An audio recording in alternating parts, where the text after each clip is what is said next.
Perc improvement for a tiny house septic site can be achieved with targeted soil remediation and design adjustments to make marginally failing percolation tests pass.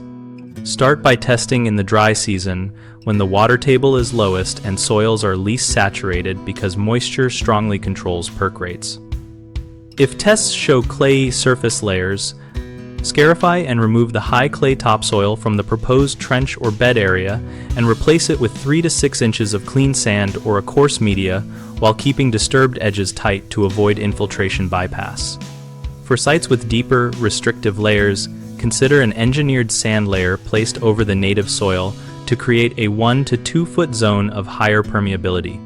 Compact the sand lightly so it will not slump, but do not over-compact because that reduces porosity.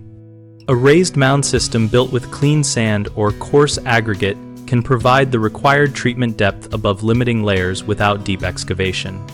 Size the mound based on percolation rates and expected flow from your tiny house, which is typically lower than a full house, but still needs account for peak loads.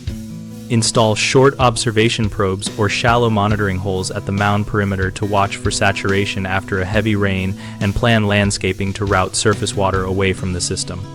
Always consult a soil scientist or licensed septic designer before construction to confirm layer thicknesses and to ensure local code compliance. 3 common issues are incomplete removal of the clay layer, which leaves a thin, restrictive lens that still limits effluent dispersal, poor compaction of replacement sand that allows settlement and channeling, and testing under wet season conditions that underestimates site potential. If a clay lens remains, excavate deeper or expand the replacement footprint until native infiltration improves, matching sand gradation to recommendations from a soil professional. Prevent settlement by placing sand in lifts no greater than 6 inches and lightly compacting each lift while keeping total density less than that of fully compacted fill. This maintains porosity but reduces long-term consolidation. Reschedule failed tests to the dry season and document soil moisture conditions during testing, so local permitting authorities accept the retest as representative.